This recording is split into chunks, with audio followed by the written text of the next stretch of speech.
Hey everybody, welcome to another episode of the Threadlings, a filmmaking production journal diary.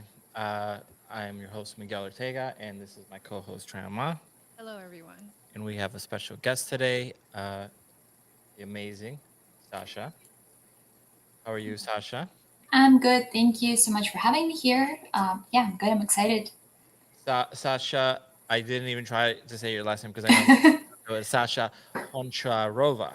Yes, Honcharova. Yeah. Honcharova, yeah. So Ukrainian artist, a Gnomon student, and she has been helping us out on the Threadling project, and she does fantastic work. So we wanted to one showcase her work and then show what she's helping us out with on the Threadlings. So those of you that don't know, the Threadlings is an animated uh, horror film done entirely in Unreal Engine. It's a follow up to another film that we did previously called The Voice in the Hollow, which was again done in Unreal Engine as well. So, yeah. So half my head is cut. Trent says half my head is cut Yeah, off. Okay, it's there it is. suggested. I like when half my head is cut. No, Ninja. but it looks really weird. Ninja. So Yeah. yeah. So so anyway, so do you want to tell us a little bit about yourself? So wait, hold on. Sure. 'Cause I know that we were having issues with showing. Do you want to show her work, Tran, on your computer? Like, No, I just how do we do this? I want to play the video. So because of my camera's out of focus. Okay. I want to play the video after she shows her work because just some screen issues. But you just do your thing, and once you're done, Well, I'll we pull should up show the the. video first. Yeah, I guess that's cool. Yeah, so Okay. people know. Okay, so let me give me 1 second. And let's see, we have a few people here. So Ruben, how's it going? He says, let's go. Marcus, hey guys. Today is hey girls and one uh Ted C, hello MT and Sasha.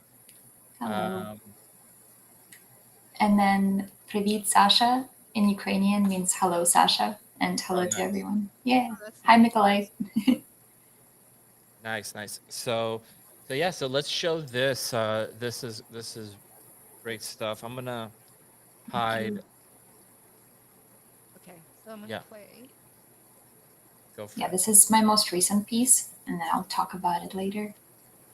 You want to share the sounds, Trent? Oh, there's sound. Yeah. Okay. Let It me might be a bit too loud. let me know if you can hear the sound. When you share the screen, you have to turn on allow audios. Okay, so So stop sharing screen. oop, okay. Here, I'll do this. Also okay. And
okay, that was awesome.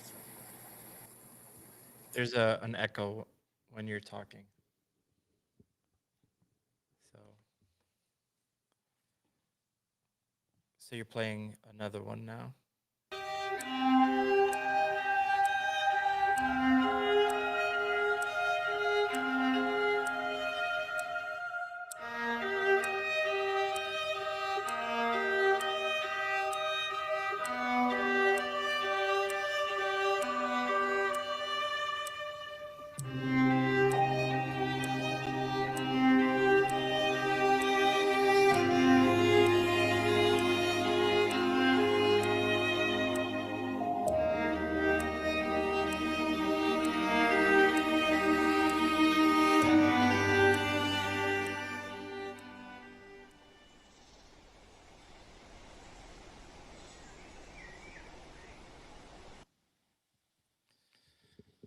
That looks so beautiful. Thank you. Appreciate it. And So yeah, Ted is asking, I think I know the answer to this, but that was all in Unreal, yeah? yeah. Both of them are fully in Unreal. Yeah, and I'm want to work in the future, hopefully for games or like cinematics. So I am working currently mostly in Unreal. So when you say, why did you choose games over film? I'm curious because all the stuff you're doing feels very cinematic to begin with. It feels Thank like you. shots from a movie more than like a set for a game. Yeah, I think I don't know, I was watching movies constantly growing up and TV shows, and I grew up, that was kind of my escapism. And I always wanted to come to the United States to work in entertainment media. But at some point, I ended up playing Uncharted 4 the moment it came out, and it was my very first video game that I played that was like a AAA story driven experience.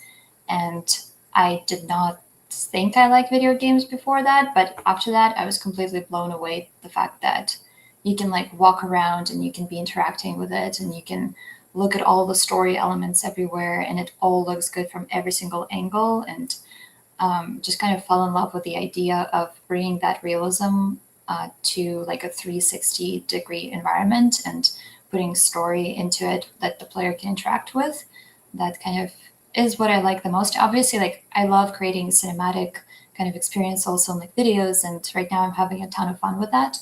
But I cannot wait to also kind of jump into more like pipeline work for video games and like be able to build something that players can work around on their own pace and explore. That would be really cool. But yeah. You know, I'm a big toy collector and action Hmm. figure guy, and I always hated the thought that kids play video games more than they play with toys. And it wasn't until I played Uncharted 4 that I looked at Tran and I was like, finally get it. Why the hell would you ever play with video? Right? Why the hell would you ever play with toys when I'm like hanging on the back of a Jeep being Yeah. flown through all of like Brazil? I don't even remember where the hell it was, but I Yeah. was like, this is insanity. So I understand the love for Uncharted. It really is an amazing Yeah. game. So I totally get it. Yeah. Uh, Did you want to show your art station? Oh yeah, I would love to. Yeah, it's been a journey, and our station is, I guess, kind of documentation of that. Here we go. Can you see my screen? Yeah, totally. Yeah. I'm gonna hide Our our faces. faces. Awesome. Well, this is kind of the accumulation of work that I have done during my time at Gnomon. I came here. This is my 11th term, so I came here like almost 3 years ago, 2.5.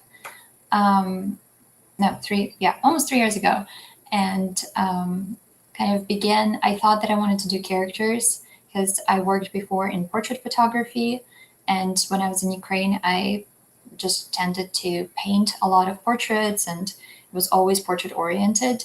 And since I've never tried any environments or anything like that, it was just kind of a self-evident route. And then some of my favorite pieces that I would like to show, also besides the videos that you've seen, was the character I did oh, here we go. Yeah, this was a character I did for actually trans class, Texture 4 at Gnomon, and that was an absolutely incredible experience to get to kind of learn the workflow for a character on such a micro scale, and to really like pay attention to all the details. And I feel like even though now I do environments, I took away a lot of attention to detail after working with characters. So this is already in Unreal. No, This one, no, this is rendered. This is yeah, rendered. Okay, okay, Yeah. okay. it is rendered in V-Ray. Yeah, and it's textured in Mari, so it is more like film pipeline workflow. And I did the groom in Yeti. But yeah, Yeah. this is my dude. Really nice looking. That's Thank really you. good. Yeah. Yeah, I had a Sasha lot do of fun. characters too, but she's gonna be environment artist now. There's a few like that at Gnomon that like do characters as like a side thing, and they like do it Really good. incredible. Yeah. That's so cool. I like the broader brushstrokes, if you will, of environment art, that I can kind of concentrate on different areas and I can make materials and I can do textures and I can like try and optimize and make it look realistic still. And I find it to be a fun challenge. But yeah. That's really good. So we're getting some good comments here. Yeah. So Ted says awesome details. We Twitch counter coffee or counter number coffee says really nice portfolio. thank you so much. Netbug, who's A always regular. on here. He's our adopted son. Yeah, he says amazing work, Sasha. Thank Ethan. you. Woo. Ethan's Thank part. you, Ethan. He's part of the team. Well, yeah. He is Yeah, part. Ethan. We're gonna bring Ethan on here one of these days. Uh, and Mikolai says awesome camera. Yeah, the camera Thank you. movements are really nice. That tends to be the thing that stands out the most to me. On reels that are even like just beautiful models, beautiful textures. The cameras are usually sometimes hideous, like they move Hmm. too much. So I really like how simple you keep your camera movements. Yeah. Very nice Thank you. notation, the music, the pacing. Click Thank on you so yeah, much. click on some of the other ones. Let's see. Well, this is I've done like very beginning of my journey at Gnomon under a lot of mentorship from Max Diane, and he has been really helpful throughout all of my pieces as well. So that was my first kind of trial to do something hard surfacey. That's like a robotic octopus. Yeah. Yeah, What class did you do that for? hard surface too. Oh wow, that's pretty ambitious. Is that based on a concept that Yes, it is a concept by Stefano Bertelli. I think I have it or have it linked here. Here to give the credit. This is yeah, it was really cool. He does a lot of these very intricate metal creature yeah, that's really stuff, and yeah, he does a bunch of different ones. I've never seen this Yeah, artwork. It is really impressive. right. It's like I don't know. It's like embroidery but with metal. It's really yeah. cool. Very cool. Yeah, yeah. He has a lot of amazing work. Yeah, Well, let's keep check this seeing your guy son. out. Yeah, sorry. We'll check him out later. Um, but besides that, I also got into like material creation. So actually, fun fact: while I was working on this piece and I was doing my stained glass windows, I was watching beginnings of the Threadlings, like Unreal, oh sorry, Oh, when we were doing YouTube streams, Yeah. the early and stained glass stuff. yes, and that was the reason why I didn't put in too much of stained glass reflections, like using the Gobo method that you were showing. But this one, I guess, is like the key one. That's very So cool. I used that quite a bit. It And was then you really, really built helpful. and you built that in the material, right? Yes, so the material here I have a showcase for it separately. This is a material I built in Designer. So the design itself I made, I mostly hand painted. And then I just kind of did the color and like 3D material values to it in Designer itself. But the maps, I think I have here, this was what I hand painted because I wanted to keep some of these designs more accurate to some of the stuff um, that I kind of were, that had meaning to me. So I usually try to put in some personal meaning into my work. And some of these were, some of the designs of these flowers were found in our house in Ukraine. So you Um, completely designed that yeah. stained glass. Well, I did reference a lot of like different Yeah, but illustrations and other work, but yes, ultimately it was yours. yeah. You have a very great sense of design. Thank you, Yeah. appreciate it. But yeah, I built basically the color map for these two, and then the rest of the stuff was kind of I was randomly assigning different colors based on the size of the tiles in Designer, and it was pretty simple material, not You too know, it big. But feels legit. That's what's kind of cool It about, not does. kind of cool. That's what's very cool about it is it feels. I thought it was an image of some stained glass because it In thank you. has town and or the whatever. it Yeah. really has the feel of it. Like I don't want to call this folk art, but let's just call it folk art for now. Like Okay. folk art type stuff. Yeah. When it's done by younger artists, and I mean younger meaning like just modern day artists, they tend to Hmm. modernize it, and it tends to have a modern feel to it, and it doesn't ever feel really authentic. But this Hmm. actually feels like old stained Thank glass, you. right, Tran? Yeah, it feels super authentic. Yeah, I That's appreciate it. just not very easy to do. Hmm. yeah.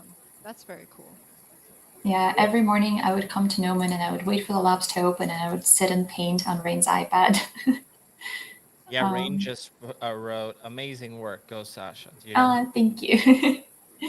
Yeah, so we have Rain. Ted is asking, do you want to do environments as a career? So I know the Yes. answer to that, but yes. Yeah, I do. That Yes. would be absolutely a dream. Should we Yeah. show some of the assets she did on Yeah, Threadling? absolutely. Let's go to some of the Yeah. Threadling stuff. I have so these are I think you've shown it before on the live stream, but yeah, Yeah, these but are show some it of anyway. the Yeah, just play it. Just okay. play it. Just hit the play button. You Okay. don't have to expand the whole thing. Okay. Awesome. Yeah, this is a breakdown of some of the assets that I textured for Tran and Miguel, and it was so fun to work on.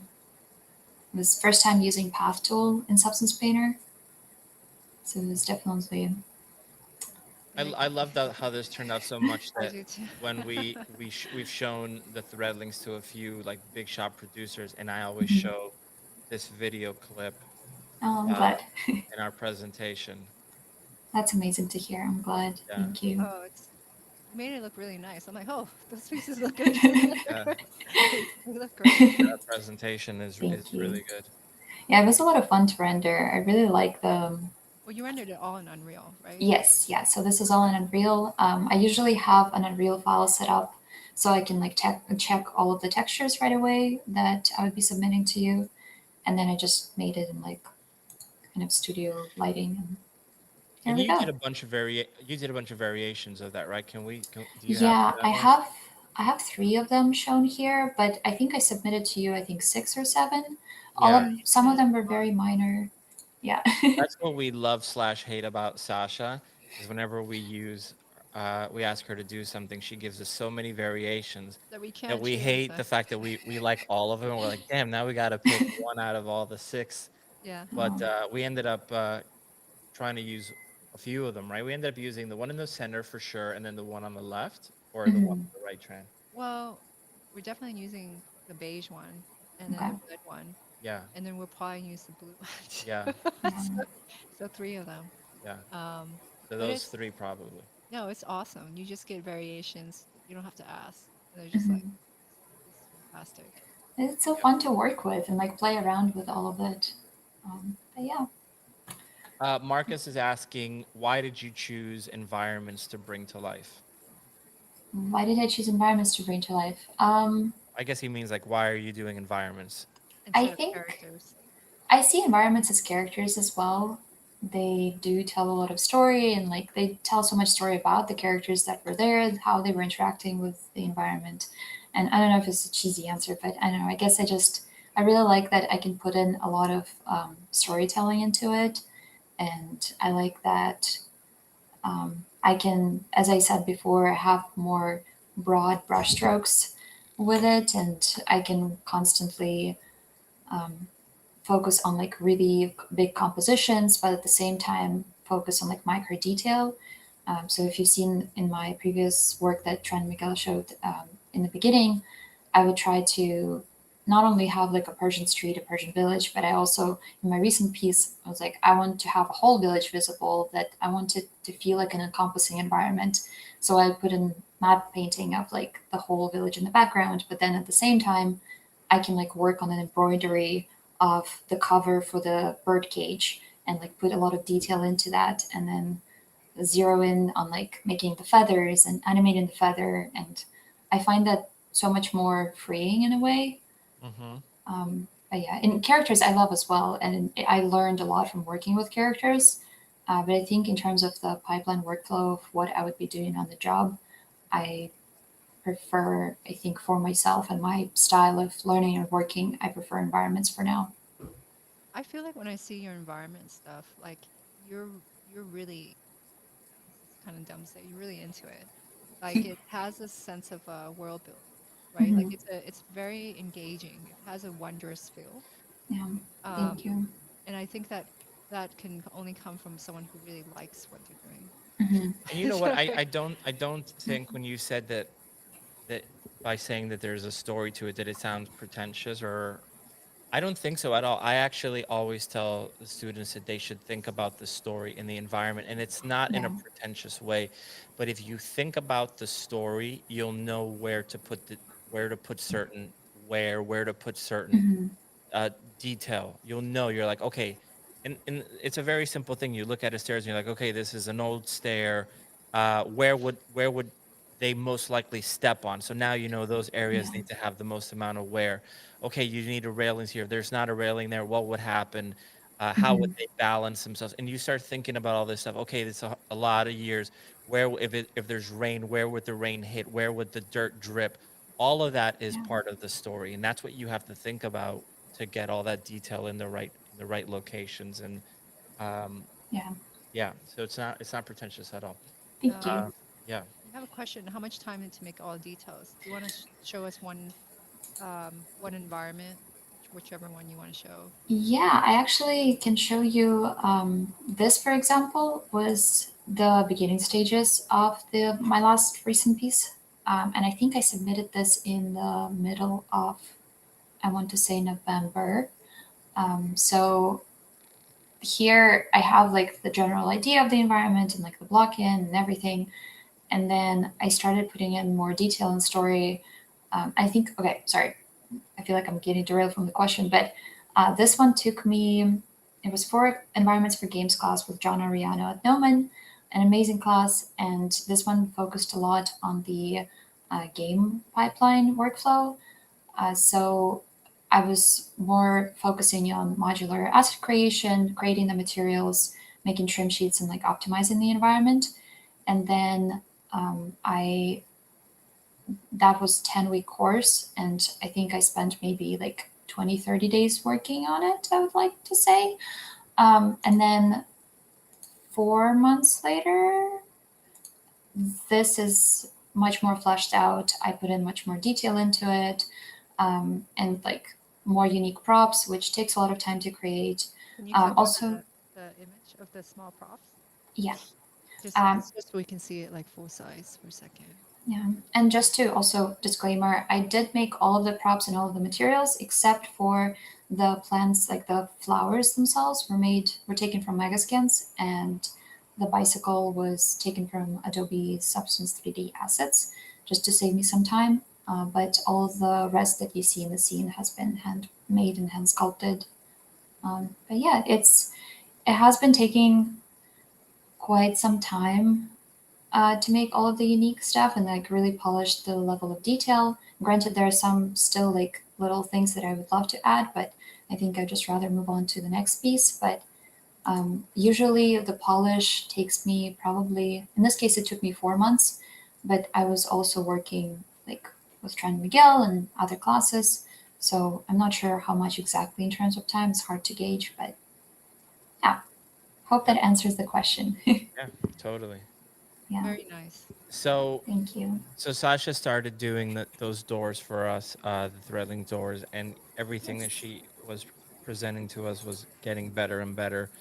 And we just were falling behind on some of the characters, and we said let's just give Zort to Sasha. We know that she'll do a great job, and thank you. more importantly, that she can problem solve some of the things that we haven't figured out yet. We don't have a design like concept art, and when we do, it's usually something that I draw that is really crappy, Yeah. right? So it's like this is what it looks like, and it ultimately ends up looking like the concept, except well done. But I didn't want to give you So, that because you'd be so demoralized. So we're like, let her figure it out. She'll be able to do her own thing with it. Okay. And so yeah, we definitely had one of the strengths that I saw in Sasha's stuff was just her. I don't say anything. I just go, here's this. And then she just comes up with a design. yeah, And then we're like, oh, cool. And then with Zort, like what Miguel said, we didn't really have any, we had a model, but we didn't have anything specific at yeah. Hmm. all. And so she just took it and did her magic. Yeah, actually, Thank what you. we had when what we sent you, we had a gray shaded model, that I had painted over rough colors, and then I brought it into Magnific to give it some like fake textures. I have it right And then here. yeah, do you have it Yes, somewhere? I'll pull it up. Pull it up. Here we go. There it is. So that's it, and that's all we had. So he's like the bad guy in this short. So yeah, we handed this over, and then when we started seeing the progress, we're like, damn, this is looking really cool. This guy has a a big character arc in the sense that he starts as a normal threadling, and then by the end, he's almost like a zombie. This is a zombie movie. People look at it and they might think it's like a fantasy. Uh, this is a zombie horror film.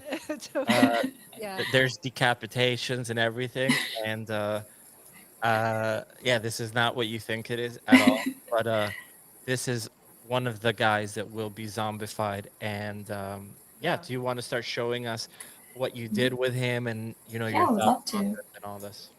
Yeah, so this is the image, as you said, I received from Miguel and Tran, and Do you want to show actually the final first, like your video? the final video. Okay, Yeah, and then we can here talk about the process. That's always nice. I will reshare then. Here is okay. So this is a turntable I made recently for him. Let me see if I can. And just for there was a question: is this path tracing rendered? It's all Lumen, real time, in Unreal. So yeah, this is some of the close-ups. So this is great because it shows us, okay, this little guy could hold up to shots this close, and there's going to be plenty of shots where it's going to be this close, and you could see there's something eerie about him, which is great that you were able to put that into the Yeah, textures. and his eyes have like 20 variations. Yeah, he has So, multiple states. So this is more of his so, zombie state, the eyes, right? yeah. Yeah, yeah. Oh, look And at that detail. the what I wanted with the design was for it to look extremely simplistic, so Mhm. that he almost looks like this bland character. So then when he does go crazy and start chasing people to eat their brain, to eat their heads, he doesn't eat their brains, he eats your face. But when he eats their face, that he that it really just comes out of nowhere. So yeah. So Okay. anyway, tell us a little bit about your thought process here and what's going on with him. Well, okay. I'm gonna share the pure again so I can walk you through the wild um, ride I took with deciding what to do with him. Yeah, so I knew from you that he is going to be kind of like the chosen one character, and that he is. I don't know. I didn't know much, and I didn't want to bug you with too many questions because I just wanted to kind of let my creativity go and then showed you the results, and then you kind of tell me if I'm going in the right direction or not. So I was doing a few different variations because there can be, I guess, different types of chosen ones. Like he can be a jerk about it, and he can be the strong and powerful one, or he can be like, oh, you're going to be the chosen one the whole life. And so he kind of laid back and was just getting really pampered. I ended up going more with the pampered version. I did also recently watch with friends the Ballad of Songs and Snakes. So Hunger Games was kind of very fresh on my mind, and I wanted to incorporate different designs into him that would make him feel like he has been adorned by the community, and he that you can see that he has been the chosen one. And so I knew he had to be fully red because that's what, I mean, clearly from the image he gave me. Plus, we've discussed this before, and we knew that Zort's door would be red, and kind of his environment is going to have a lot of those visual clues. And then, so I wanted to pair up gold with the red to have a bit more of like designs that go well with it and stand out in a little bit of a way and make him feel like he is a very like he's an important person in the community, as I've said before. And so I started looking at different like armor designs and different like pieces from Katniss, and then just I went on a bit of a wild Pinterest loophole because Pinterest has everything in the world. And at some point, I was looking at these cute, like not cute, but they're really cool, cool armature pieces and designs. And then I, had to dial it back because we're dealing with Unreal and limited geometry.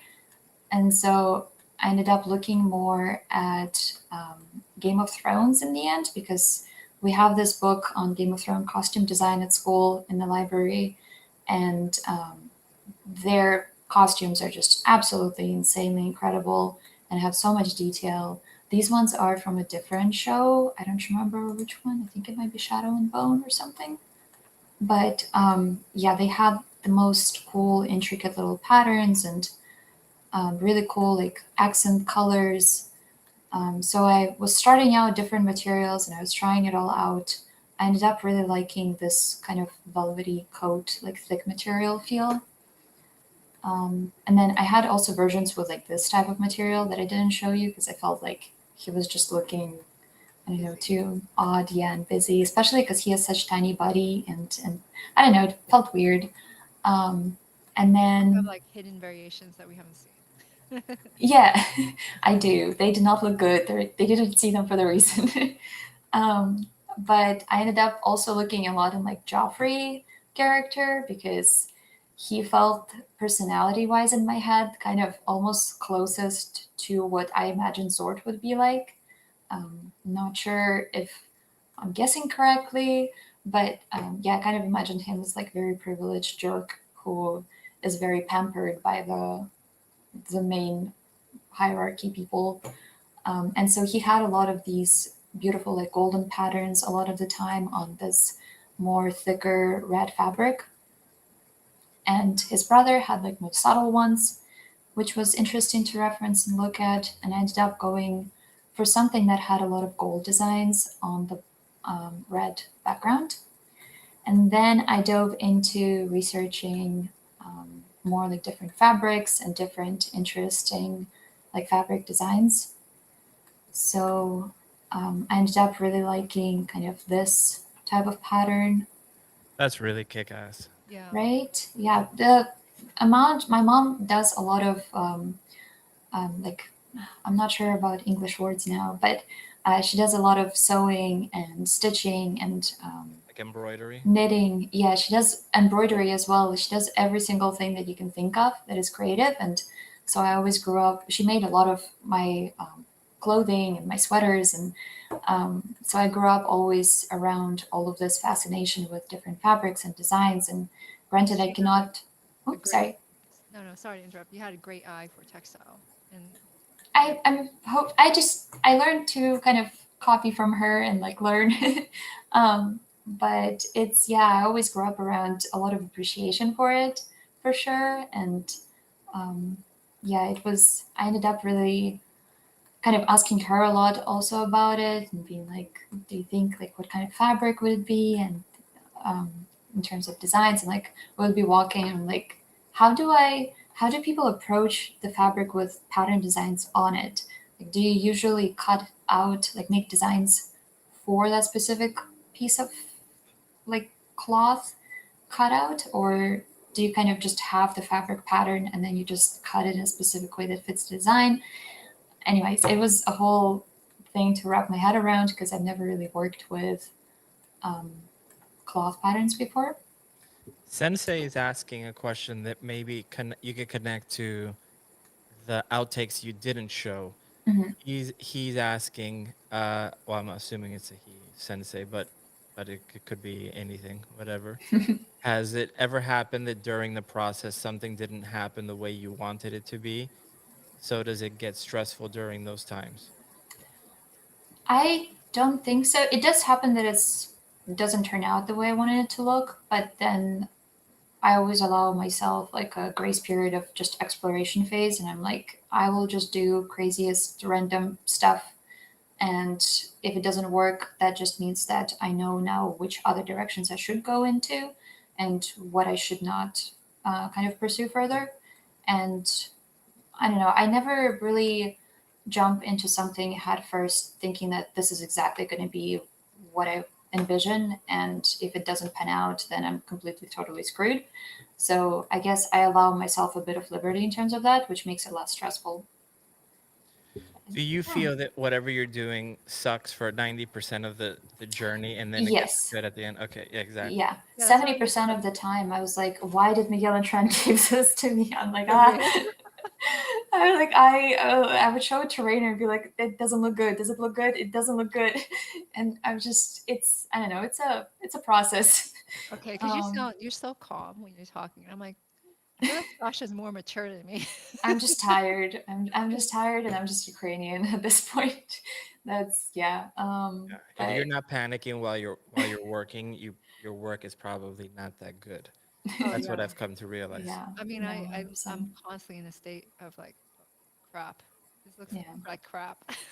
No, I second guess myself a lot, and I get really anxious about it. But honestly, not that it stopped, but I remember I was in your class in Texture 4, and you were showing your like I wanted to take that class since like my first term at Gnomon, because for me it was like, wow, Tran does such incredible portraits. I want to uh, like learn how to do that. I want to basically learn so much from Tran.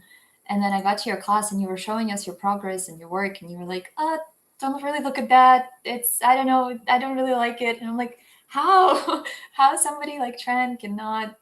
So I was like, okay, this is just a curse. We're all going to be super uncomfortable with our work Oh shit. forever. There's We an gotta. earthquake literally Yeah, there happening. is an earthquake.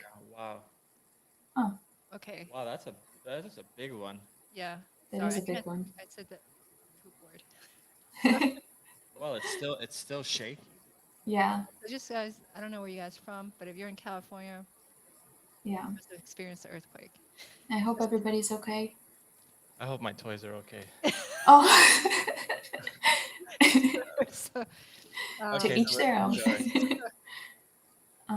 Yeah, but that was basically it. I just learned that if Tran is also sometimes feeling self conscious about her work, this is just a curse we also always have to deal with. So, yeah, I'm kind of sometimes step back and don't let it distract me from my work and just kind of accept it as part of the process, all the anxiety.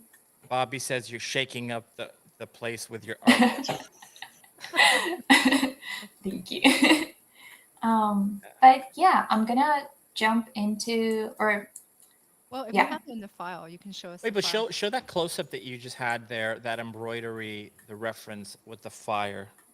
the Oh, the fire. neck. Yes. So The neck. this one, these ones I ended up looking at a lot. Yeah. They don't really So look like fire the way you made it, though. But you yeah, basically interpreted it like that.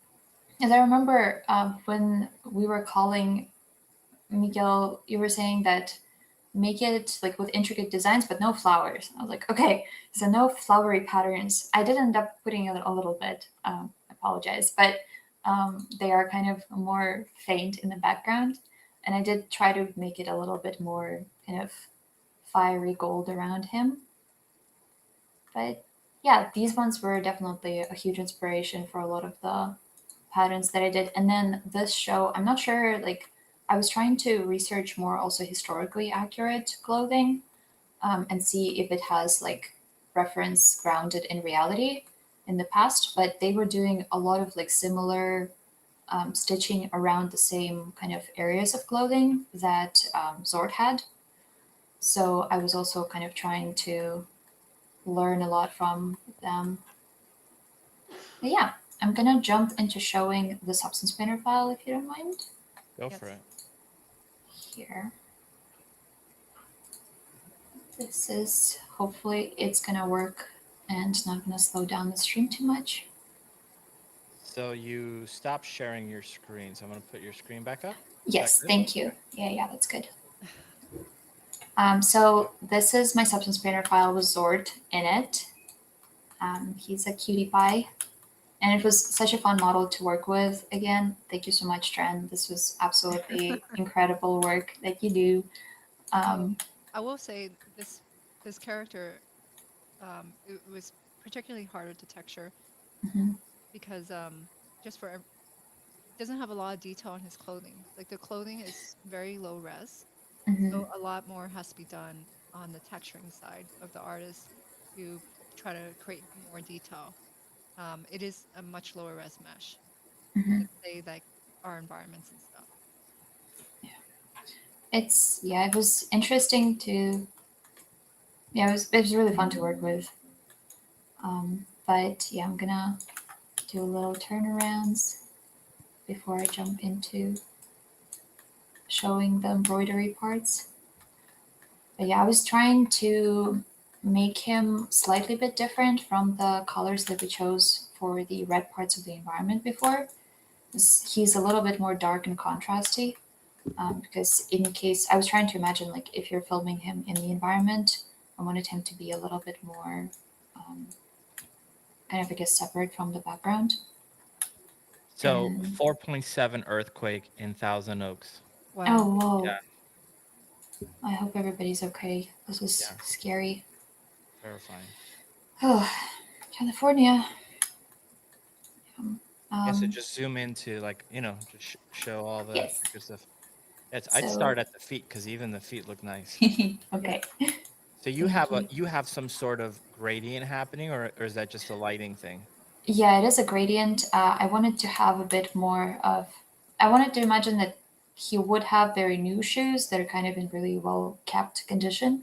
However, he would have a bit of like wear on the ends of his toes. So I was trying to lighten it a little bit to have also a bit more of kind of grounded feel when he is in the environment. So it doesn't just feel like blobs of color. And obviously breaking everything up with the embroidery, which Substance Painter's Path tool has been my favorite tool of all time, probably nowadays.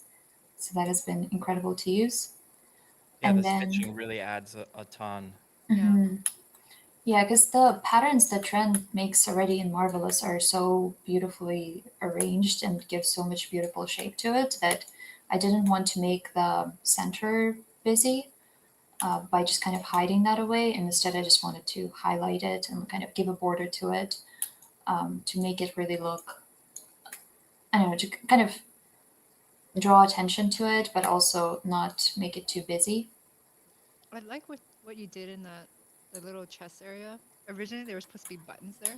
Yeah. And I was like, that's cool. Let's just leave it like that. Yeah, can you zoom in even closer to that? Yeah. Yeah, of I course. don't even know what that is, but I like it. Yeah. So Well, I was like, I can try to texture a button, but I feel like, I don't know. I was imagining maybe some kind of like designs, like embroidery designs where like things like hook together or something, or it's like a little patch that kind of keeps it closed. I don't know. But I was trying to play around with something fun, and this is what came up, and it was pretty no, no, easy. they are fun. It adds like a bit of a lighthearted charm back into it. Okay.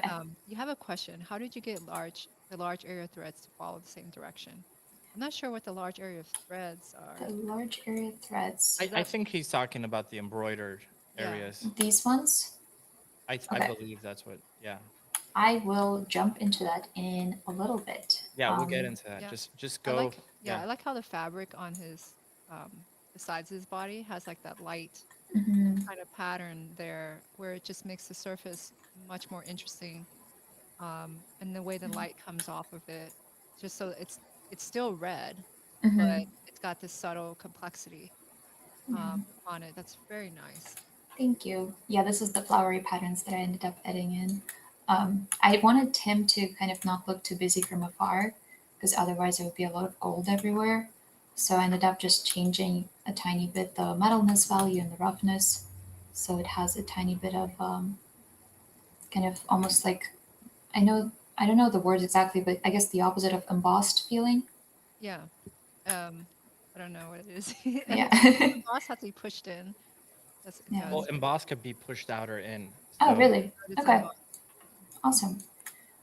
But yeah, I was so Tran gave me her files for cot and mayo in the beginning, and I was dissecting those. So a lot of the techniques I ended up using were stuff that you already went over in the live stream. But the difference was for him, I kind of saw him having a bit more, I guess, like rich fabric, so it's a bit more thicker. So I ended up painting less of the like height wrinkles because I didn't want to busy it up a bit more. But if you think I should add more, I also would love to do that. Oh, you mean more Um, wrinkles? yeah. Um, I don't know. What do you think, Miguel?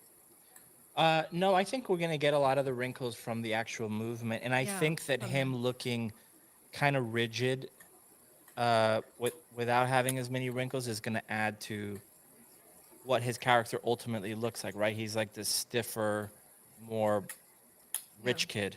Hmm. Kind of looks like a rabbit. Um, initially, like with his teeth, Yeah. and then his eyes right now are like the crazy version, right? Yeah. They are. Maybe Here, I we'll can switch to a different one. It will take a second, but look at all those um, versions. I think, So yeah, that's they're, his like more cute self. Yeah. yeah, Can he's, we see his face more directly? yes. So like he, in a way, is like supposed to be able to look a bit harmless, kind of like again like a rabbit. Hmm. He's like a nice rich kid, and then he turns into Yeah, like a A zombie rich kid. yeah. demonic zombie. Yeah. Can you show the variations of the eyes? Yes. So this is one with kind of more like icy cold stare. And then I did more like red to kind of go with his outfit. And these ones kind of, I guess, have more like human ridges to them. So Ted is asking, he's the bad guy. So he is, but he isn't. So he becomes zombified. But there's a bigger bad. So this is Darth Vader, and there's an Emperor Palpatine. Okay. Yeah, I like these all these eye variations. Thank you. And then when Sasha showed these, I was like, can we just have all of them? Can you know what I think we should get though? We should get a cataracts version. So as he's dying, Oh, yeah. that we see that he looks like he's fading out, and then when he comes back and the eyes look totally different, but that you can tell, oh my god, he's dying, and then we go to yeah, to the zombie face. The big bad. So Ted asks, is it Mothra? The big bads are the moths. Yeah. Yeah, but not Mothra. Although Tran and I did work on the Mothra design team for Godzilla, so yeah.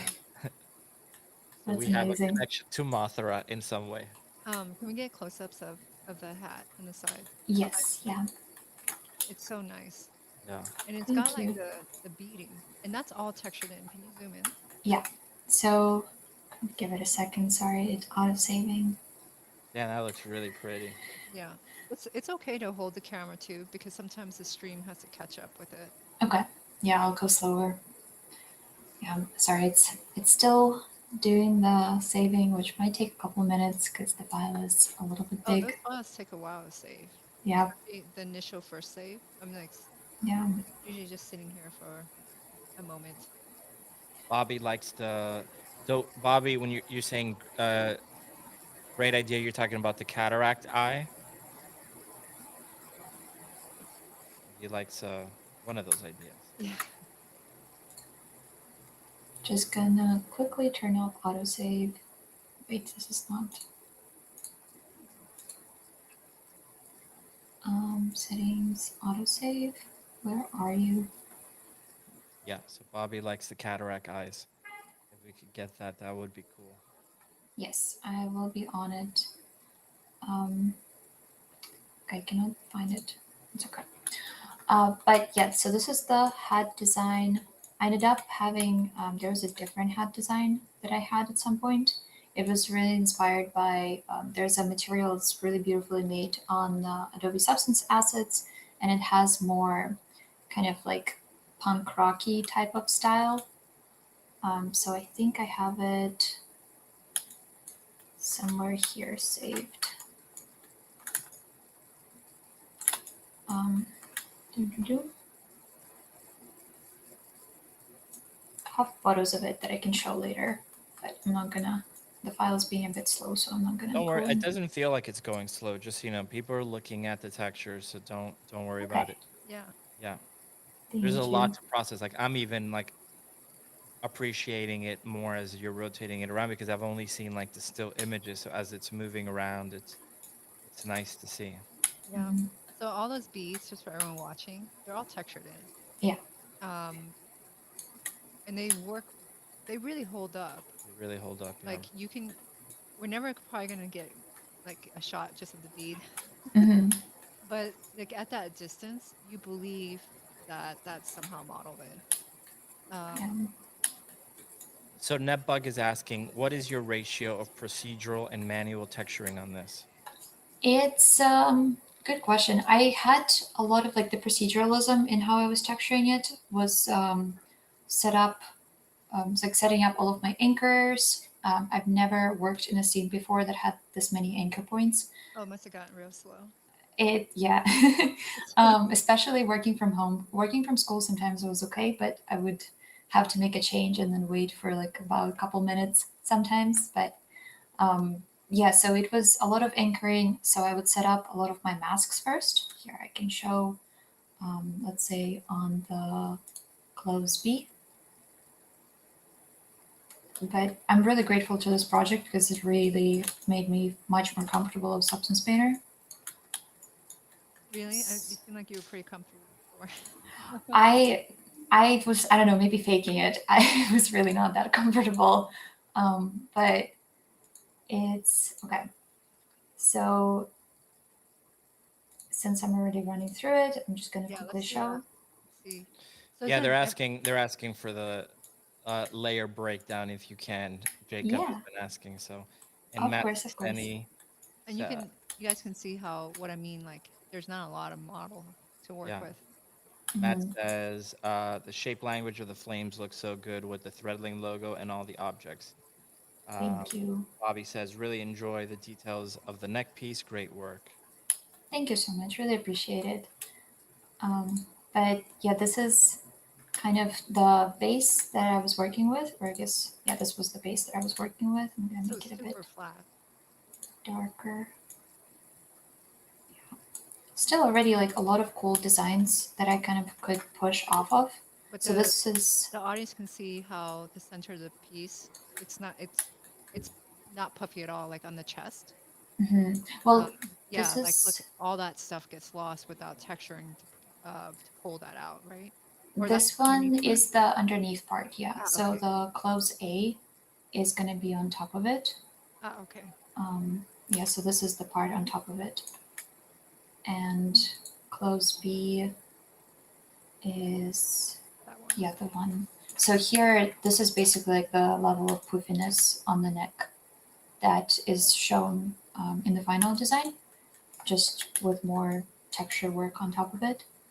And I would use the same method as you used in terms of kind of going in, setting up the height base at 0, and then for this one, I didn't really add any bumps. I was just focusing more on adding the ridges where UV shells were going.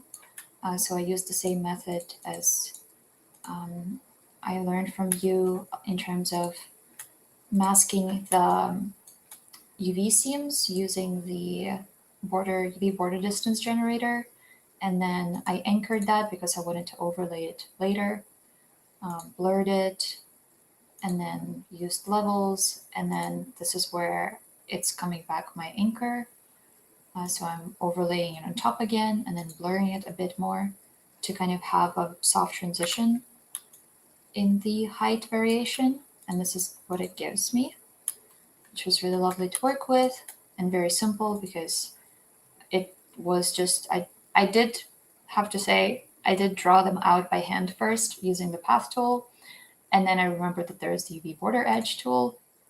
So that was a bit of wasted time on my end, but that's okay. It was a learning process.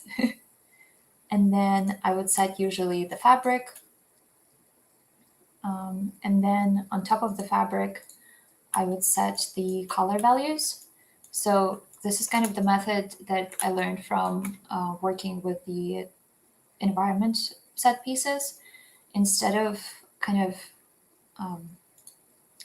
doing like one by one, masking out and putting in different colors everywhere, I would just create probably like 8 to 9 different values So I would begin with everything being in black and white. And it would just be like 10% black and 20% black, 30, 40, and so forth. And I would lay out where I want the darkest values to be and where I want the lightest values. And then I would add color tints to that.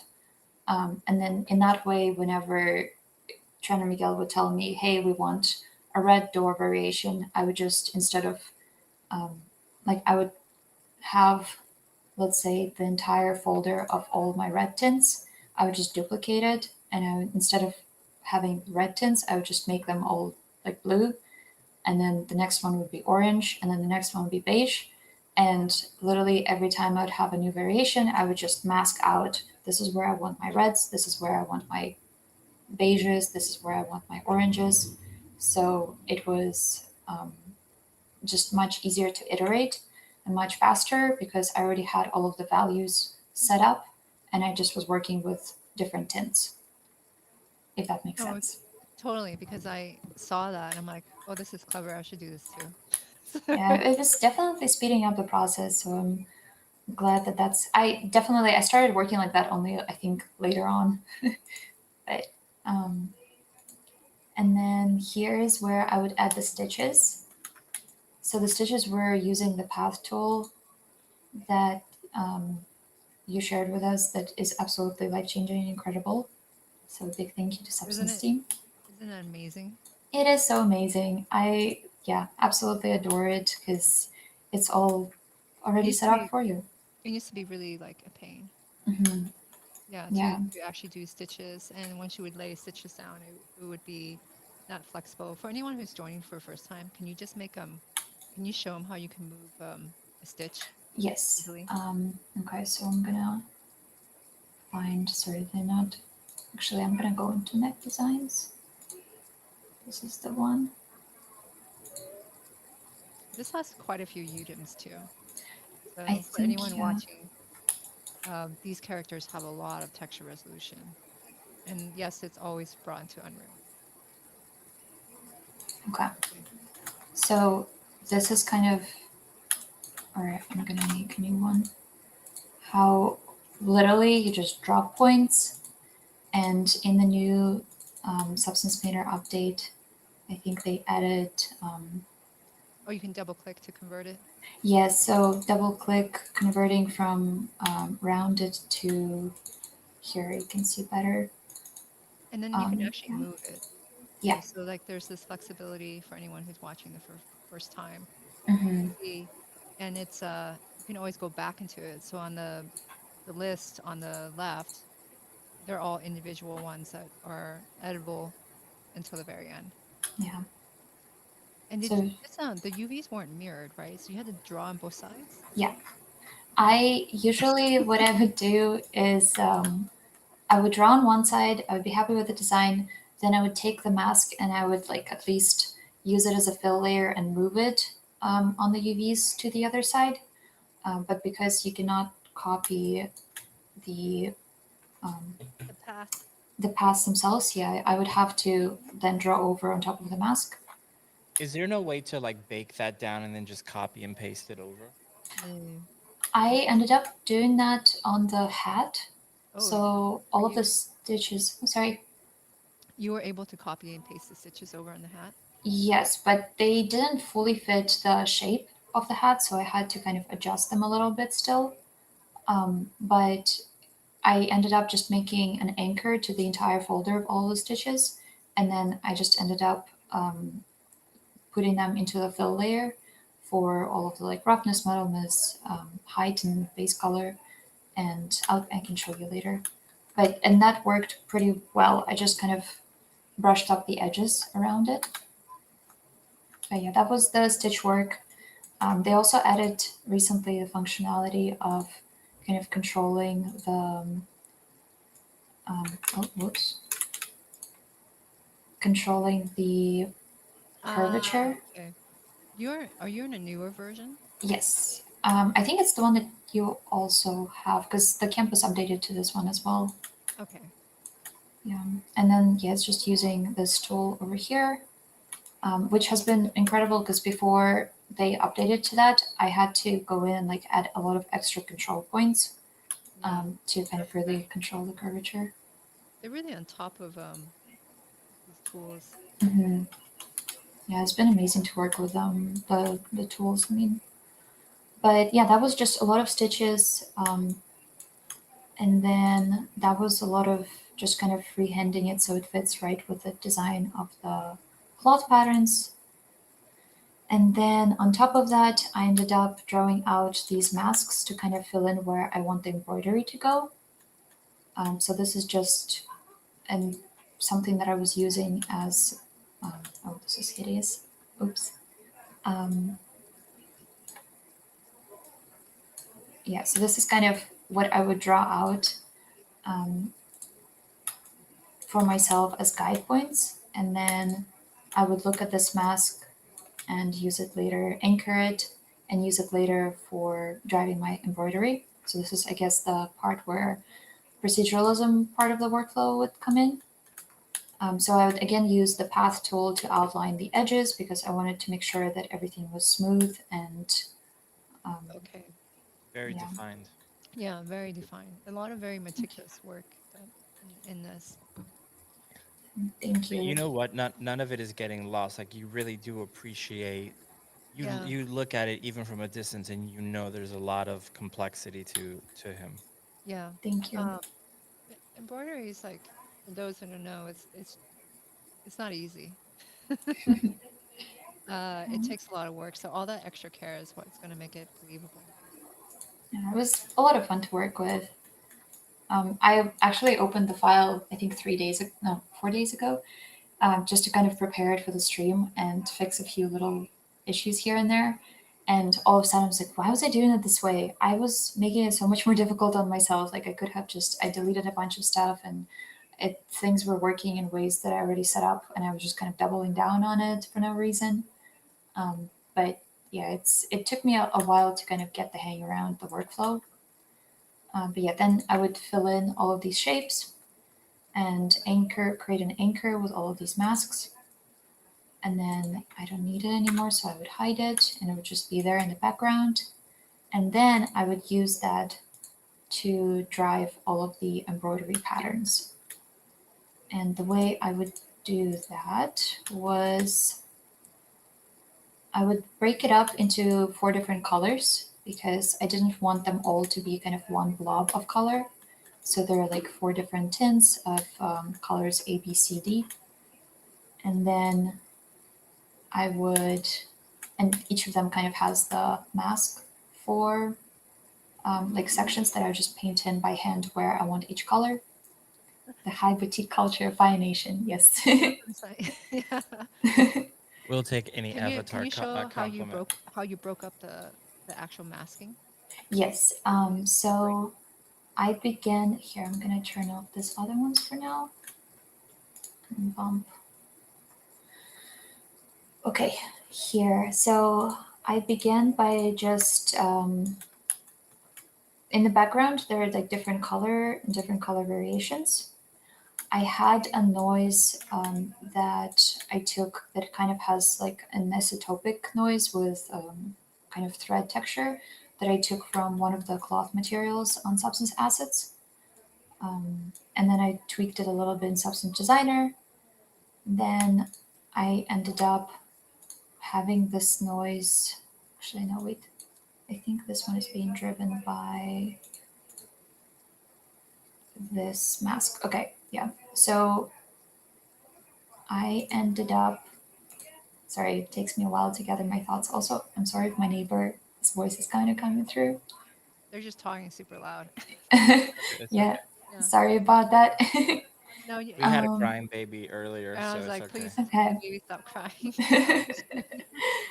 Oh, that's funny. But okay, here we go. So I would have a base material with roughness, metalness, and everything. Then I would add some color variations to it, and I would have this noise that I brought in from, as I said, Substance Designer Assets.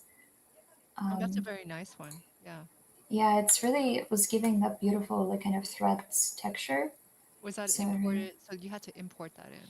yeah, this That's one I imported in. as a texture file. Okay. Yeah, it was used in the pearl and glitter embroidery on Substance Assets. If you want to look it up, or I could send it to you. Yeah, that one I really liked. It is very nice. So Hmm. that's why I'm like, where's that from? Yeah, it's gorgeous. And then I used it to, first of all, break up the color variations, and then I would keep kind of, because I would rotate it in different orientations for each of the color variations, I would also anchor them.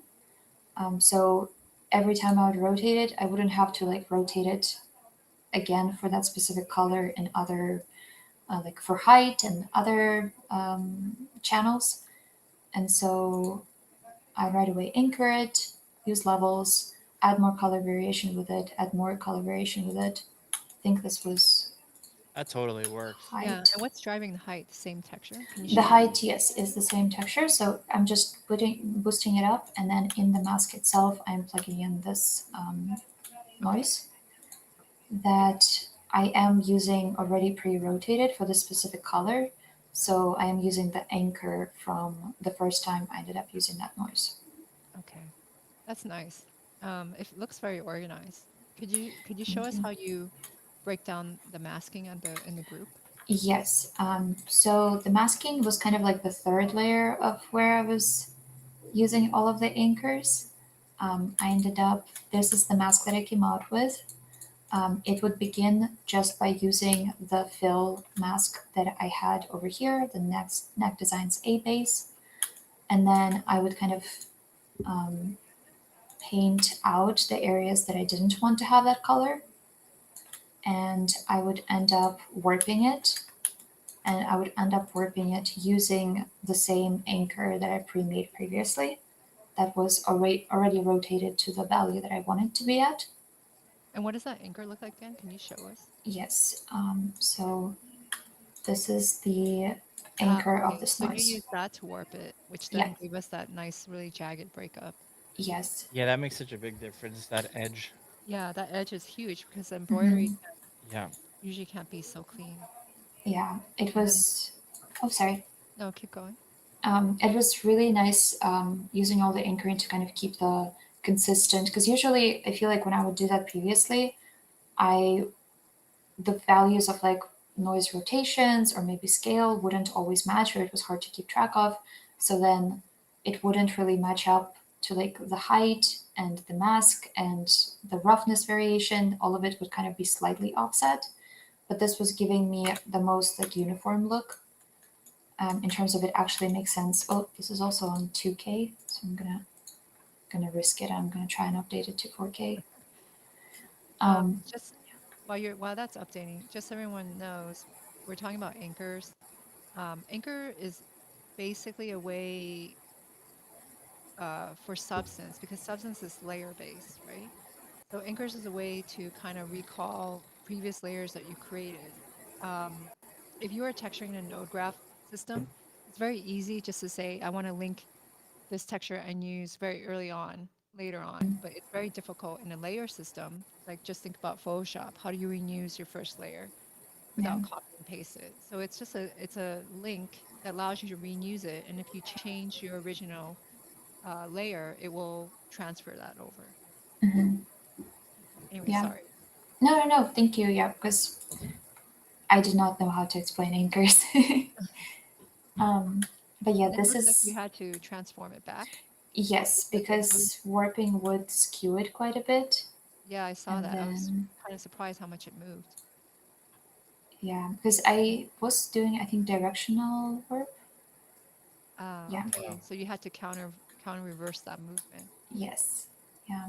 I would have to transform it back, and then I would once again anchor that because I would be using it later to drive my bump for the whole embroidery overall, as well as the kind of darkness around the edges to sell the depth of it. So here I would later make another layer of masks for the bumps overall. So this would be driving my height information. And Okay. the way I would do that would be here. I would take all of the masks that I made, so this mask that I anchored before that I showed you, and then I would add also all the other colors, and I would bevel it, and I would level it, and then I would blur it a bit more. And then can you show us what it looks like? Yes. So So the this one is just the mask. So I would make. Oh wait, no. Yes, you're right. This is. Sorry.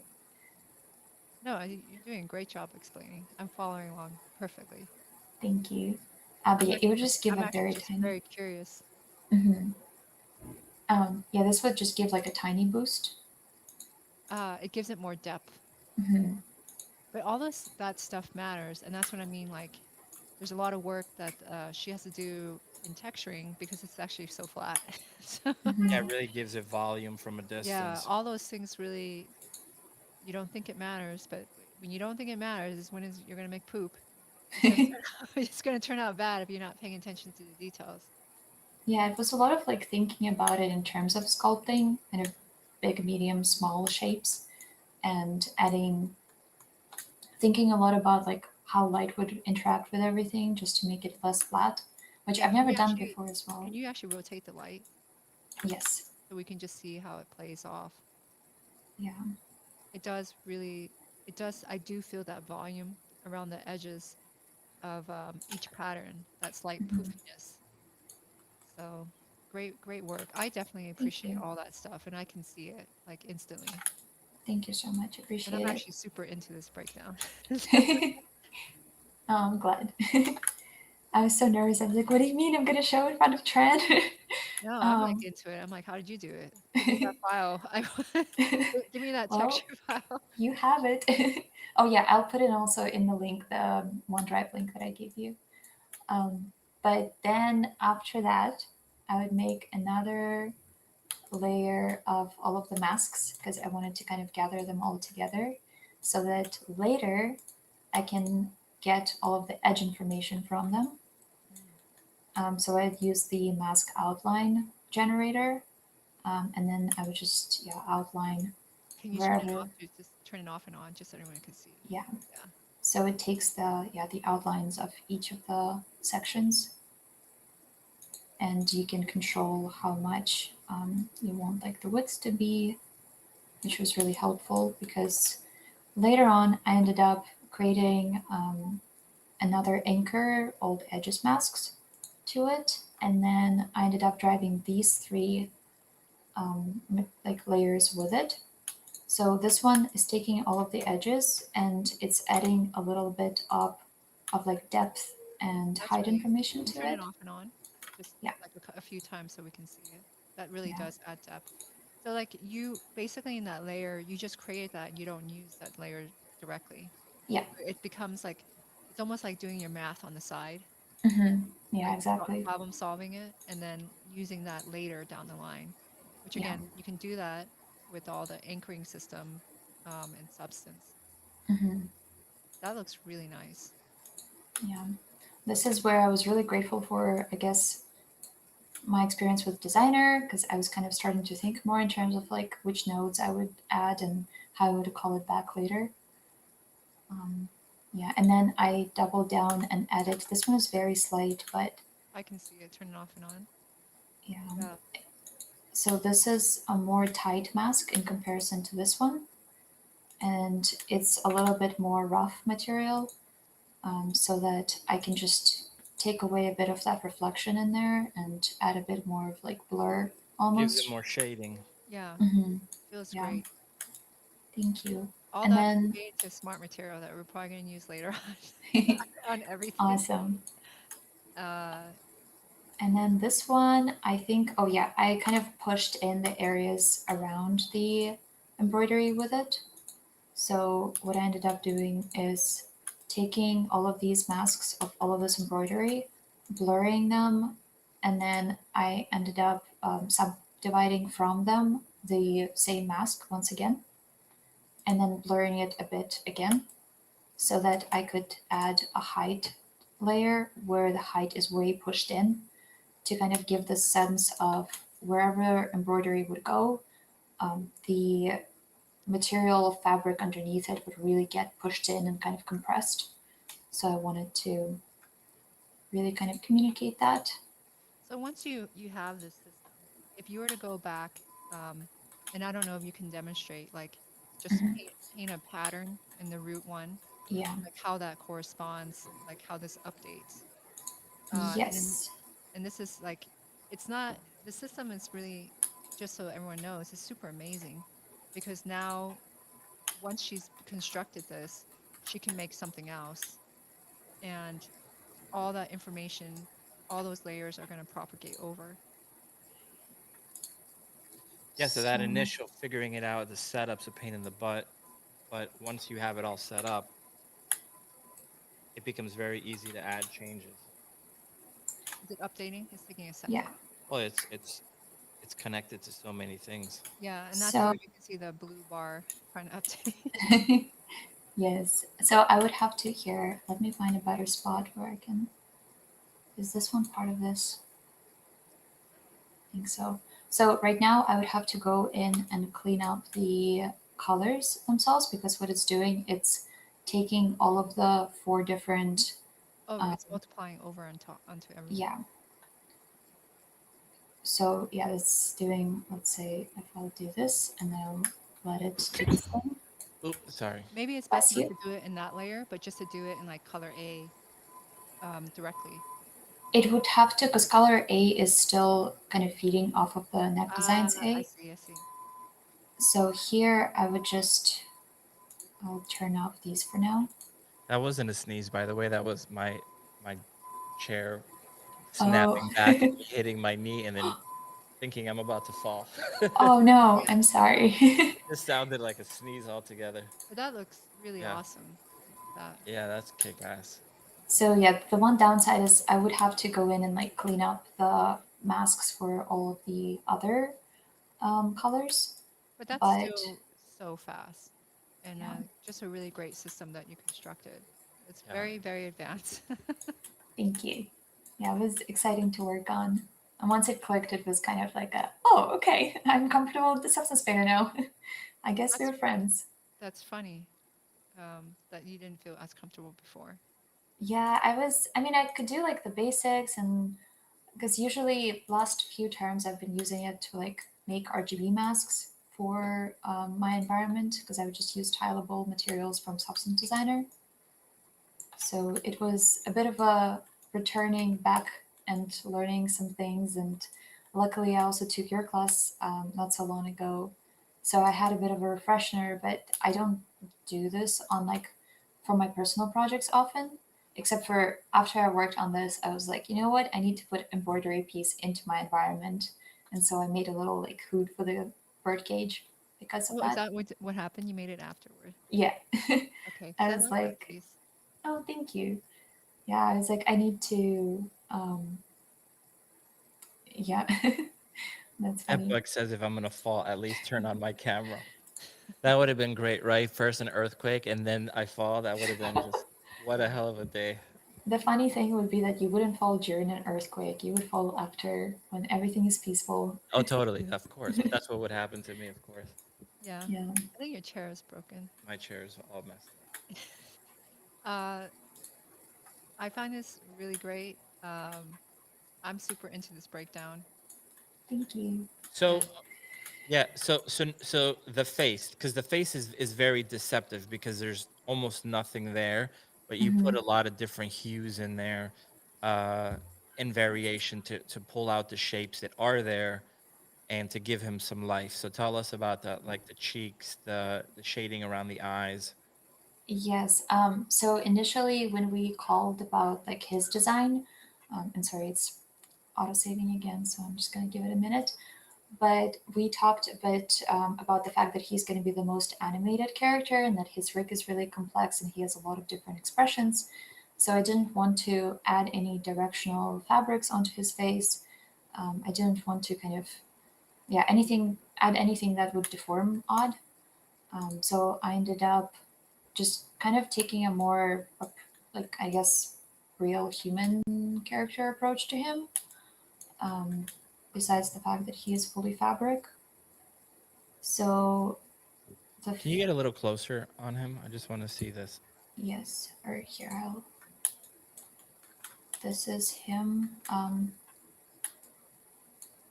So he has just mostly just shading variation, and then I was just trying to make sure that I would smooth a bit some of the normal information from the fabric, like the velvet fabric. So his face, and one of the things Sasha and I talked before she started this was like his face does has a lot of transformations, and the expressions are super extreme. Hmm. So we didn't want like obvious lines, directional lines, because once his face like hits a certain expression, directional fabric lines would make it look very could make it look very weird. Like you could have a stretch texture, for example, once Hmm. it hits a certain expression. Yeah. Yeah. So what do you think that face is made out of? What do you guys think? I mean, I know it's a fabric, but what kind of fabric? So that you don't actually see any sort of threading or weaving or whatever. What is that face made out of? It's made of like some kind of Oh, sorry. I thought you were asking the audience. yeah. Are you asking the Well, audience? no, I'm asking you guys. Oh, okay. Well, what is it made of? It's like some kind of coarse, or it's like some kind of velvety, like fuzzy material. Yeah. I was imagining. I don't know. Pantyhose. Is That's that what. what you thought? No, that's what Ted said. He said pantyhose. That's really funny. I was imagining these kind of like I guess animal toys in childhood would have this almost That fuzzy thing. yeah it's like not necessarily fabric because at some point once it gets old it kind of rubs off in places and then you can see plastic through it, but it has this sort of like almost velvety Oh, feel to it. you're talking about flocked, like Panther from He-Man. You know what that is because you Yeah, collect yeah, toys. yeah. Maybe. It's flocked, flocked Yeah, velvet. Yeah. someone said felt. Okay. Okay. Yeah, like micro felt. Yeah. I That's kind of what I was imagining when I was texturing. It does feel like that. There's like a toy line. I don't know if I can.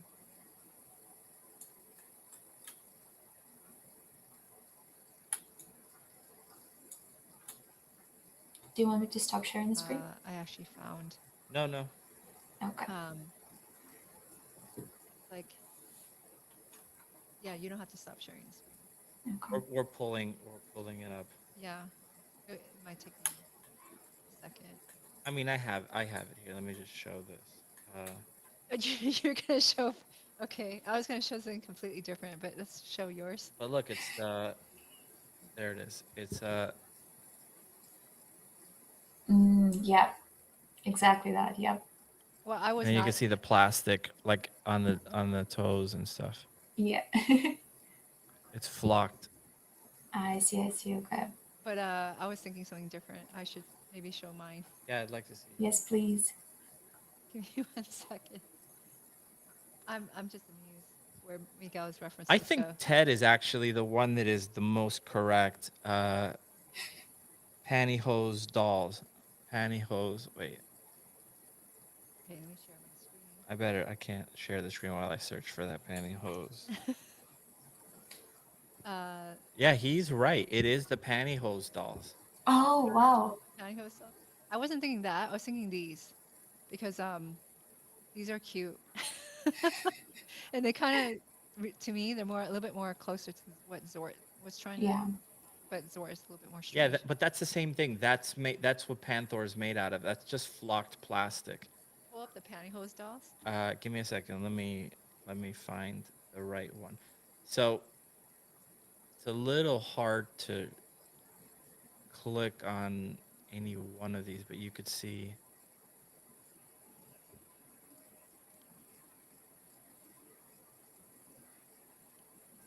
not Oh, that one so much, but it's the finer ones. It's kind of what the Cabbage Patch dolls were made out of originally. They look so weird. interesting. They look really they look kind of scary. But like, look at that. I mean, it's Yeah, not showing you the detail, but like even the cheeks and stuff like that, Yeah, I can see that. that's true. Especially More like stuffed. horrific. Yeah, Yeah. but like that. They're very they do look like they made out of pantyhose. Like they just like punched them. They made the head and then shaped them somehow. That's really fascinating. Yeah. Okay, so let's go back to Yes. Here's the pantyhose boy.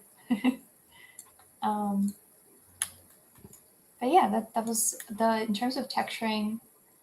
I had gonna turn everything up. Really test the limits. Oh yeah, so there was some artifacting a little bit on the neck. So I ended up first oh, the fixing. sound went. Hello, hello.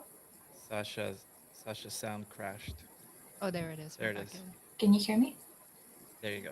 Yeah, yeah. Awesome, awesome, awesome. But yeah, he had, I think, yeah, some little like artifacting on the cheek and over here. And then you Yeah. clean that up. Oh, whoops. No, this is. Wait. Oh, I think what's happening. Do I have the texture loaded in here? Huh. Oh, we'll have to get back to you on that one. I'm not sure why this is looking more odd. Okay, well, this is something to fix for later. But I ended up adding in the base fabric that Tran and I kind of agreed on ahead of time. That would be a good, and like I think it's the same one you're using for cotton mayo too, right? Yeah. Yeah. And then ended up color correcting it a little bit because I think there were a couple UV shells that were slightly. I was constantly checking. Yeah, you could see a bit of a tiny like color variation. Yeah. So I'd color correct that, and then I found it to be a little bit too. We're so used to living in LA that we're just Yeah, like, cool, please silent. Just talk right through it all the time. you know. I also have helps that I have really soundproof headphones. Oh, I That's see. why when my neighbor was talking, I was like, wow, if I can hear her, I cannot even imagine. um, but yeah, so I ended up kind of softening the normals a little bit because it looked like it was a little bit too much on the face.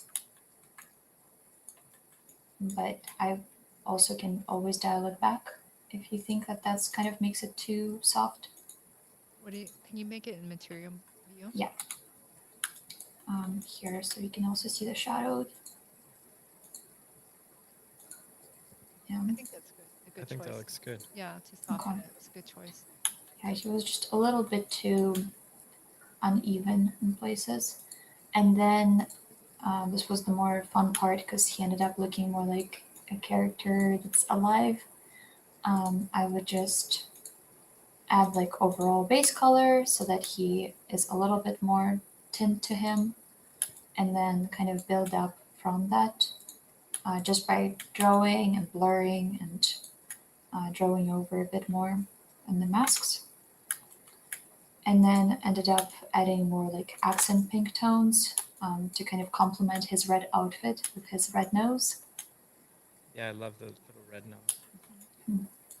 And that's the one that you also gave me in the concept. So I was trying to stay true to that. And then I think these ones are just like tiny highlights under eyes, which yeah, just kind of blended in a little bit more. And then this one is I was thinking of adding a lot of different like height wrinkles, but then I ended up really dialing back because I just wanted to emphasize the one. Sorry. No, you pulled out the nose more. I like that. Yeah, I wanted to emphasize like where he had creases that it was kind of more intentional creases, so to make it look a bit more full and fluffy, and also around the eyes a tiny bit, just so that he has a bit more of like saggy, like this more tired eye look expression. It's probably projecting myself too much on him. Do um, you see Zort in yourself? Yes. No, I don't know. Yeah. Maybe when he's gonna be getting like decapitated and like really just probably not feeling good, that'll be me after He is one of Noman. the best students, so that you could see yourself in that. Mm, Yeah, I can see that. great. He's the one to. Yep. Well, let's hope I will not meet the same fate. Well, you But have this to run into a is, giant moth, I guess. I guess, yeah. That's Although we had a few moths we found at home recently, and counting how much clothes there is that my mom handmade, this was the most oh terrifying no, thing. that is so terrifying. That's terrible. I was like, that's why they made it about moths. Moths are scary. Yeah, Yeah, But yeah, and this is that's the the, inside the mouth textured yeah, because these guys don't have tongues. We're like, let's make it yeah, easier. They don't get no they get tongue. Muppet mouths. They get muppet mouth.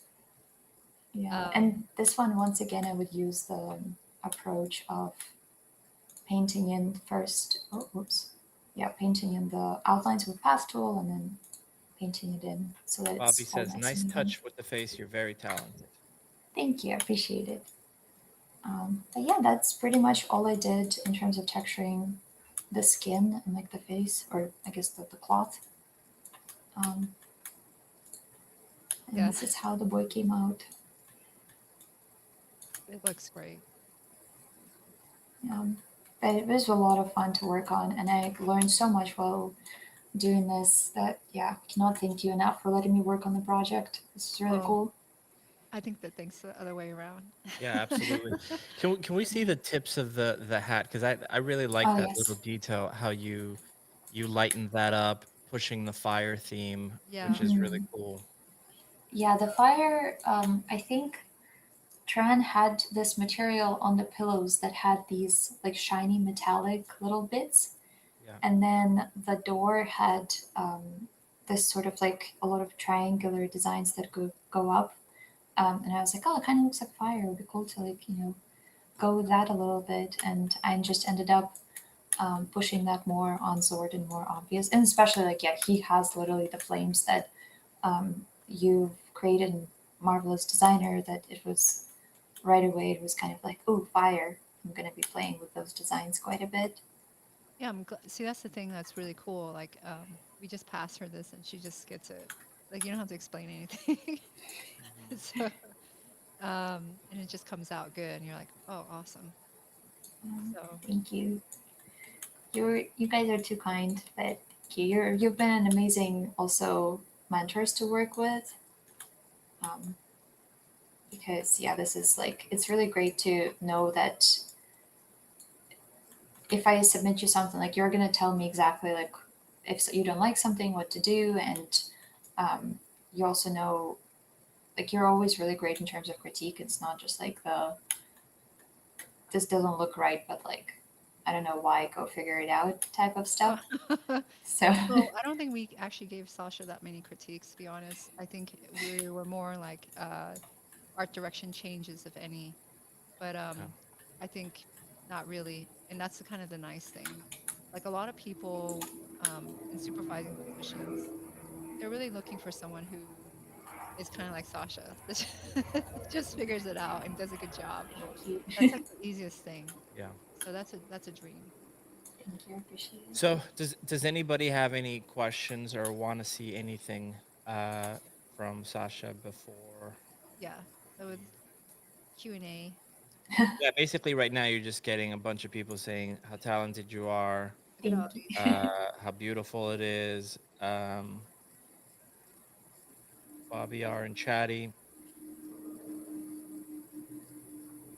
So yeah, if anybody has any last questions regarding Zort or any of the Threadling door stuff or anything really, or Sasha's own work. So Sasha, um, no, that was real. So um, Bless you. in terms of work, you're how long do you have left at Gnomon? So you haven't even graduated. So Yeah, I'm starting demo reel with you next term. So I will have 2 more terms left at Noman, but I will be graduating in 9 months. so that just shows you the quality of the artist that we Yeah. have at Gnomon. Really, really, This is really student good. work. Yeah. Um, Well, all so because of amazing instructors, so which we're really lucky with. It's a huge Well, thank you to you both. well, thank you. We'll take all the credit. We'll take all the Yes, credit. take it, Yes. take it, Forget please do. forget about all the other awesome teachers. Yeah. We'll pretend we did everything. Yeah. Yeah. But Yeah. yeah, it's wonderful. It really is a beautiful piece, and I really can't wait to see him moving around. I think it's gonna look so much cooler once you see him come to life and his breathing and all the work you've done. I think it's gonna add to, like what we were saying earlier, the story of the character. Yeah. So Yeah. and that's, in a way, all the stuff you're doing, you are telling a story and you're thinking about the story. You're showing that he's born to privilege and he has all that stuff, and that's what thinking of the story means. It's not about being pretentious. It's thinking about that, and then all of those decisions that you make reinforce the character. So that's Yeah. great. Thank And, you. and that is what um, we're looking for, and not just us, but like if you're hiring an artist not just to make an image, but to actually tell a story, to actually help enhance the character and describe the character and say who they are, Mhm. right? Because you can't get away from how they look. Does change how you feel about it.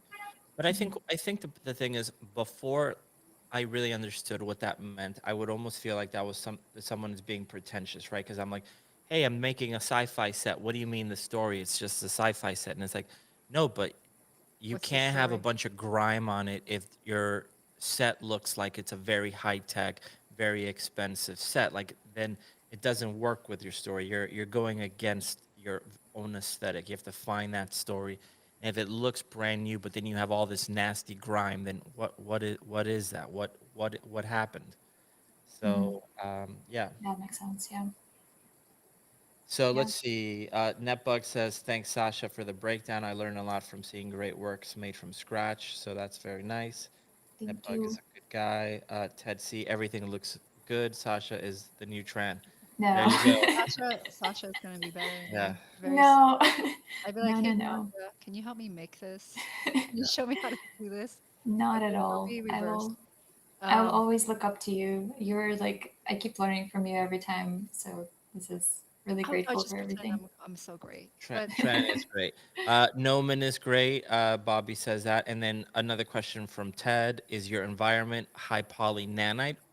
yeah. No, I haven't or Oh, sorry, her are environment. you Go are ahead, you but that's your question. I hijacked. I'm not sure. Well, do you want to answer about Threadlings first, and then I'll, in Well, case there are if it's things about. we do it the easy way, which is we just throw high stuff in there. That's Okay. not does not work for a video game. You Yeah. can't Mhm. you cannot do that in a game. Yeah. But yeah, go for it. So, what Sasha's doing, like instead of just throwing in high poly ZBrush meshes, which is easy, is that all that stuff is actually workable in the pipeline, meaning Hmm. she can be hired right now at Naughty Dog and slip right in and build all these environments that are going to function perfectly. If we were to take Threadlings, they would look at it and be like, wait. Their heads would explode. They're like, no, way too many textures, no optimization. It's the opposite of optimized. We're just like completely over the top heavy environments would not work in game. We're the worst. Yeah, there's more Yeah. polygons on that door than like an entire level of Naughty Dog. Okay, Yeah. okay. So go ahead, Sasha. But yeah, no, just I'm not. I haven't used Nanite yet. Haven't tried to because yeah, I am trying to stay on the side of optimizing everything. And I think before there was also a question about like path tracer, and I did. I'm not. I think it was directed towards you guys, but just in case, um, I am not using it anymore. I did use it on my first environment when I was trying to like just play around with it and You see mean what the it extra church push one? is. Yeah, so the church one had the path tracer on it. Oh, really? For the whole Yeah. video as path Hmm. tracer? How Yeah. long did that take to render? I think it was 10 hours maybe. It took some time. But 10 Yeah. hours for the whole thing is Yeah. not that bad though. Yeah. Yeah, but it's For still Or 10 hours. yeah, it is. yeah. But I'm just saying for Yeah. times of rendering, but it's Yeah. not like real time at Hmm. all. So, Yeah. Yeah. That makes So sense. I think that's it. I think that's all the questions we have. We have a lot of people watching you and not saying anything. So I think you have a lot of the Noman crowd cheering you on. Yay. So yeah. Well, I guess that's it. Tran, any other thoughts? No.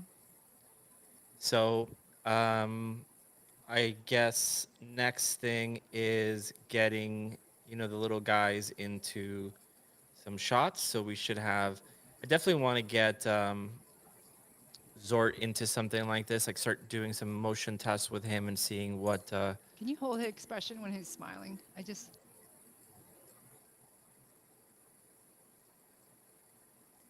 little smile here. He's so funny when he smiles. Yeah, he's a cute little guy. And that too. No, no, no, no, no. You don't have to scooch out. Okay. No, no, no. We're wrapping up We're just after. wrapping up. We're just showing people like the movement, like what we want to do with Zort next. I want to see Zort like this. I want to see him looking arrogant. So that's why I'm showing this. Like I want to see Zort looking like a little arrogant, little prick. Can I say Yeah. that? Yeah. A little prick. Yeah, showing him with all the textures on and everything. I think that's gonna be really cool. Can you show the last I'm frame, excited. the second smile? Because that's when I think that looks really nice. This one. Yeah, he looks so happy. His head's all tilted up. Yeah, He doesn't he's have any funny. lighting or textures, but I think he's cute. So, He's a funny little guy. yeah. So yeah, so Sasha, thank you so much, and everybody, if you want to follow Sasha's amazing work, you could follow it on ArtStation. If anybody wants to offer her work, Thank you. check her out on ArtStation. You're not gonna find a better artist. No, and you will not, Be disappointed. yeah, you will not be disappointed. And also, there will be some point that you would just be turning down work. So, Yeah. yeah. Thank you. Appreciate you. Too kind. Appreciate it so much. So get her while you can, guys. I have a quick So, question. Did you fix the rig? oh yeah. So did you fix the rig? Yes. So you can see the teeth are now. So the rig was in fact broken, Ted. Uh, thank you for asking. So the teeth were not working. The constraint of this thing here was not linked to the joint, so it was in fact broken, and we fixed it, and everything is working perfectly. So the only thing, like the thumb is a little funky there, but with the studio tools thing that I was showing last week, we could fix those thumb issues really quickly by just using one of the preset poses there, and it would look great. But yeah, so this is just raw mocap, no cleanup. So yeah, but all of that was fixed. I know I had a heart attack during the stream last time because that's the part that I'm focusing on right now is getting all the rigs ready for production and the mocap stuff. So I'm not a rigger, and I don't ever care to be a rigger or to figure out mocap. So whenever something breaks, I'm like, I have to figure out. It's like literally like I don't know. The best way I could describe it is like someone messes up on Beethoven's fourth, and now you have to figure out why the trumpet messed up, and you don't play trumpet. That's that's literally it. I'm like, how the hell do I fix this? I don't know how to freaking rig, and then I have to go and figure it out. So Yeah. yeah, it's super stressful. Uh, it's an instrument I don't play, and I have to figure out why it's broken. So yeah, it's super stressful. So anyway, guys, thank you. I'm just uh, babbling at this point. Thank you so much, Sasha. Thank you, Yeah. Tran. Thank Thank you, you. James, for being support. And always thank you to Dell for supporting us and Noman for making this possible, not just on the stream, but artists like Sasha that are helping us on the Threadling is only possible because Noman is an awesome school. Yeah. And you could see it's not just us hyping it up; you're seeing the work. So Yeah. You're seeing it right there. you're So, seeing it right there. yeah. So yeah, thank you guys, and we will see you later. Yeah, bye bye. Bye, Awesome. everyone.